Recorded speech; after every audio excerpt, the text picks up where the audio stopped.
নমস্কার বন্ধুরা, যার দাম থাকে মার্কেটে তাকে নিয়ে জল্পনা হয়। দিলীপ ঘোষ রাজনীতিতে বরাবরই দাবাং। চায়ে পে চর্চা, মর্নিং ওয়ার্ক, সর্বদাই দাবাং মুডে দিলীপ ঘোষ। রাজ্য সভাপতি হবার পর দিলীপ ঘোষের প্রথম বক্তব্য ছিল 19-এ হাফ 21-এ সাফ।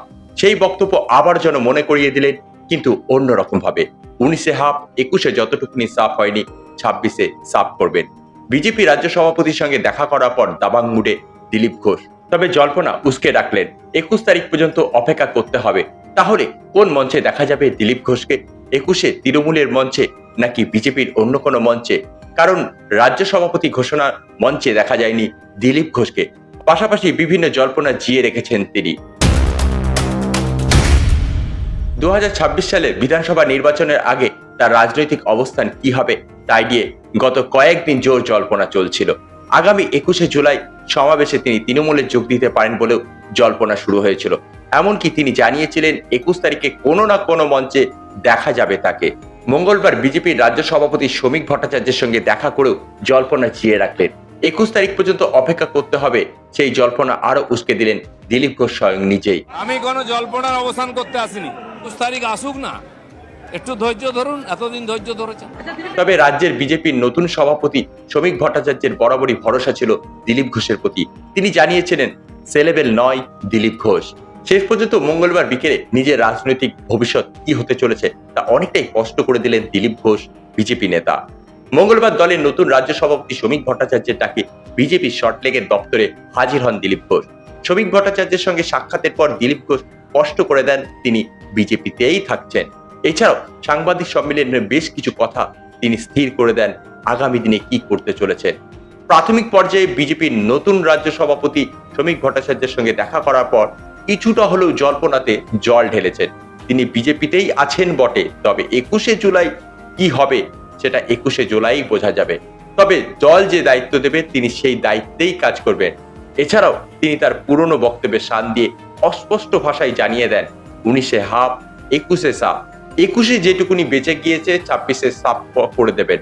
তিনি রাজ্যের সভাপতিকে জানিয়েছেন তার নেতৃত্বেই দলের সব কর্মীরা মিলে 26-এ নবান্ন দখল করবে।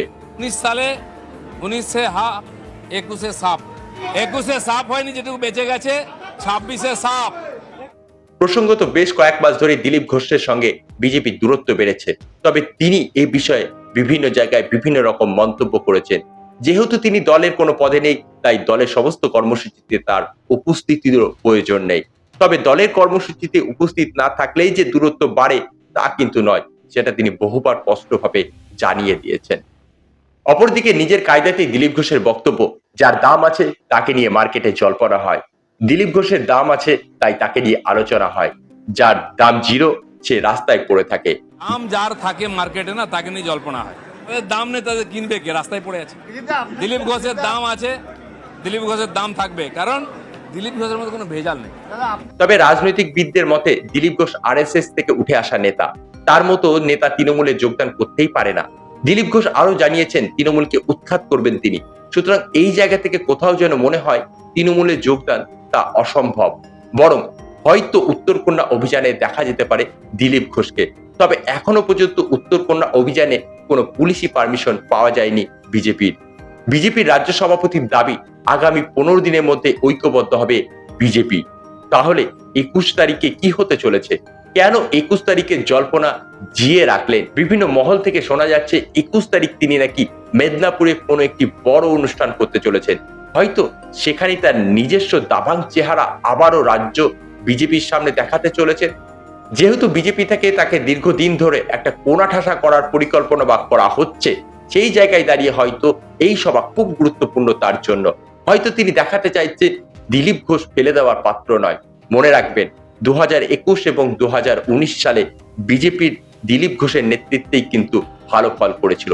ঘুরে দাঁড়িয়েছিল দিলীপ ঘোষের নেতৃত্বেই। রাজ্য দখলের স্বপ্ন দেখেছিল দিলীপ ঘোষের নেতৃত্বেই। চ্যানেলে নতুন হয়ে থাকলে চ্যানেলটিকে সাবস্ক্রাইব করবেন, পাশে থাকা বেল আইকনটি প্রেস করবেন। Thanks for watching.